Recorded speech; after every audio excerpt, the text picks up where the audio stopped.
Palsana Bardoli national highway પર અકસ્માતની ઘટના। પલસાણાના એના ગામ નજીક 3 કાર વચ્ચે થયો અકસ્માત। મારુતિ અર્ટિગા કારના ચાલકે સ્ટીયરિંગ પરથી કાબુ ગુમાવી હાઈવેનો ડિવાઈડર કૂદી જતા સામે આવેલ કાર સાથે ધડાકાભેર અથડાયા।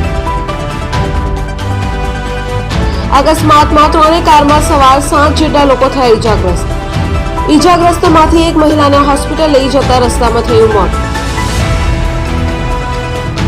4 ઈજાગ્રસ્તોને બારડોલી હોસ્પિટલમાં સારવાર અર્થે ખસેડાયા।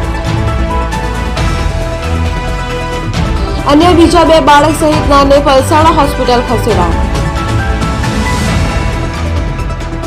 અકસ્માતમાં ઈજાગ્રસ્ત સુરતના પૂણા ગામની ડાયાનગર સોસાયટીના રહીશ હોવાનું જાણવા મળ્યું। પલસાણા પોલીસ ઘટના સ્થળે।